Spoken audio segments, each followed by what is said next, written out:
शास्त्रों के अंदर कार्तिक मास का विशेष महत्व बताया है।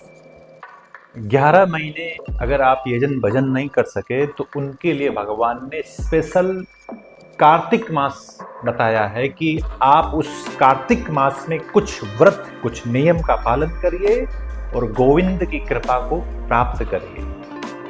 कार्तिक मास को दामोदर मास भी कहते हैं। इसी मास के अंदर भगवान ने बंधन लीला की थी, इसलिए इसको दामोदर मास भी कहते हैं। स्कंद पुराण के अनुसार कार्तिक मास को रोग नाशक मास भी कहा जाता है। धर्म, अर्थ, काम, मोक्ष को प्राप्त कराने वाला एकमात्र मास है कार्तिक मास, जिसके अंदर करना कुछ भी नहीं है, केवल अपने व्रत नियम को पालन करना है, उसको धारण करना है। शास्त्र तो ये भी कहते हैं कि जो वैष्णव कार्तिक मास के अंदर जितने नियम बताए हैं, कोई एक नियम भी अगर धारण नहीं करता है तो उसको वैष्णव कहलाने का कोई अधिकार नहीं। इसलिए बताया है कि भजन कैसे करना है, पूजा कैसे करनी है। कार्तिक मास के अंदर स्पेशल ऑफर है ठाकुर जी का, भैया थोड़ा सा भजन करिए आप और कृपा प्राप्त कर लीजिए। जैसे एक ऑफर होता है, आप एक स्पेशल ऑफर है ठाकुर जी का, आप कृपा प्राप्त करिए।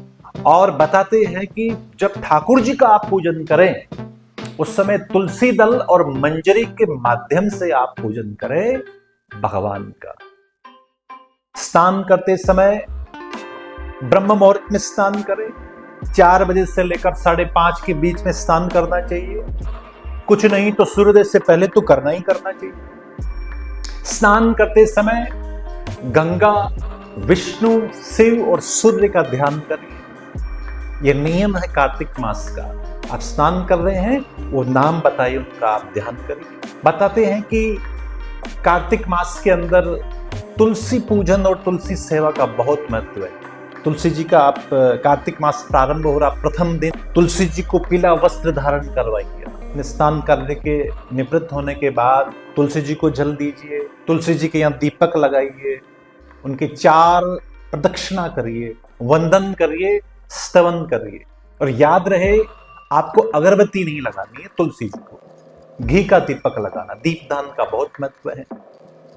दीपदान कैसे करना है? गाय के शुद्ध देसी घी से और तुलसी की लकड़ी की रुई लगाकर, कर्पूर लगाकर उन दीपकों को जलाना है। कार्तिक मास का नियम है। और अपने घर के रसोई घर के अंदर भी आपको दीपक लगाना है। आप रोज लगाते तो अच्छी बात है, नहीं लगाते हैं तो आज से आरंभ कर दीजिए। इसका मतलब जमीन पर शयन करिए। कुछ चीजों का त्याग बताया है कि क्या खाना है। बताते हैं कि हरी सब्जियां जैसे लौकी, कैथल, बैंगन, गाजर, मूली, इनका सेवन निषेध बताया है। बासी अन्न का सेवन निषेध बताया है। मांग कर लाया हुआ भोजन निषेध बताया है। और कार्तिक मास के अंदर मिर्च मसालों का सेवन भी नहीं करना चाहिए। जिस सब्जी के अंदर बीज होते हैं उसका सेवन भी नहीं करना चाहिए। एक रोग नाशक मास बताया है कार्तिक मास को। धर्म, अर्थ, काम, मोक्ष प्रदान कराने वाला एक विशेष महीना बताया।